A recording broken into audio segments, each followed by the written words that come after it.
Assalamualaikum warahmatullahi wabarakatuh.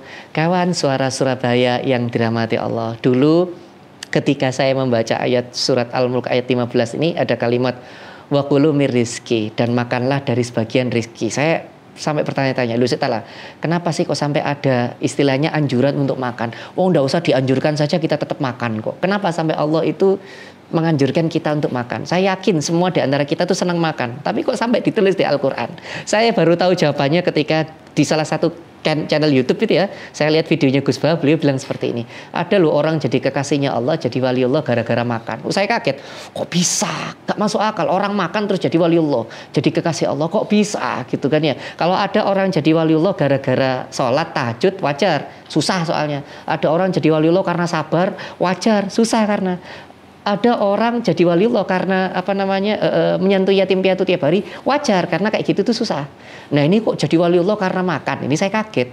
Tapi saya begini, Gus Bah itu tidak mungkin ngawur, beliau itu sekelas ulama besar, pasti dalilnya apa? Betul, beliau bilang coba dicek di Sahih Muslim. Saya cek, betul ada loh dalil tentang makan itu tadi. Bunyinya begini, innallaha la yardu anil abdi ayyakula aklatan fayamadu alaiha aw yashroba syarbatan fayamadu alaiha. Sungguh Allah itu ridho banget, cinta banget, tresno banget terhadap orang yang kalau dia makan terus dia memuji Allah. Jadi orang itu jadi waliullah, jadi kekasih Allah gara-gara dia habis makan ngomong, ya Allah ini pecel kok enak, kayak bakso yang ada di bawah itu kok enak gitu ya. Kayak gitu itu, wah itu gara-gara dia, ya Allah ini bakso kok enak, pecel kok enak. Karena dia memuji Allah kayak gitu loh. Allah itu senangnya minta ampun. Allah itu ridho sampai orang itu dijadikan kekasih Allah. Terus aw yashroba syarbatan fayamadu ila aw yashroba syarbatan, atau ketika seseorang itu minum minum sesuatu, saya bilang ya Allah enak sekali ya Allah, terima kasih ya Allah, cuman gara-gara begini dia jadi wali Allah. Saya sempat mikir, oh ternyata betul ya hadisnya ada. Terus saya pikir pakai logika, oh iya bener sih, karena guru ngaji saya bilang gini, kenapa sih makan ini sesuatu yang sering kita lupakan, nikmat Allah, mukjizat Allah sering kita lupakan, kita sepelekan, karena makan ini sebenarnya proses campur tangannya Allah itu, tapi kita nggak bisa lihat. Saya masih gini contohnya begini. Misalnya ketika Anda makan sambal, Anda bikin sambal di rumah Anda itu kan sambal kan bahannya misalnya lombok, bawang merah, bawang putih gitu ya. Lombok kan Anda tidak nanam sendiri toh.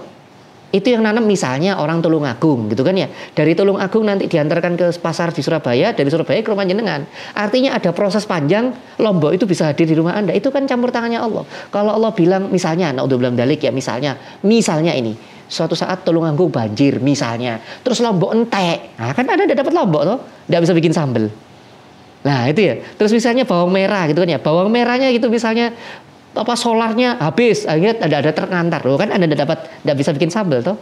Bayangkan hanya dari sekelumit sambal saja itu campur tangannya Allah besar. Dari sini kita paham ternyata makan itu sebuah proses yang begitu luar biasa. Makan itu ada campur tangannya Allah. Makanya kita disuruh kalau makan itu memuji Allah. Maka kelasnya waliullah ke kelasnya kekasih Allah itu kalau habis makan, ya Allah terima kasih Allah, enak sekali, itu waliullah. Anda kalau ingin jadi waliullah itu kalau habis makan bersyukur, ya Allah terima kasih Allah. Kalau ingin jadi waliullah. Kalau Anda kalau makan kelegean, itu bukan waliullah, itu wali murid gitu kan ya. Karena itu tadi ya habis makan kok tidak memuji Allah. Maka sekali lagi belajar tentang syukur, belajar tentang menikmati rezekinya Allah, salah satunya lewat makan yang ditulis dalam surat Al-Mulk ayat 15 tadi, wa kulu mir rizki, dan makanlah dari sebagian rezeki yang Allah berikan kepadamu. Semoga kita termasuk orang-orang yang mensyukuri nikmat Allah, salah satunya lewat makan, dan semoga Allah ridho terhadap kita ketika kita makan dan memuji Allah karena proses makan itu tadi. Saya Ustadz Marzuki Imran untuk program Hasanah Al-Quran Suara Surabaya. Assalamualaikum warahmatullahi wabarakatuh.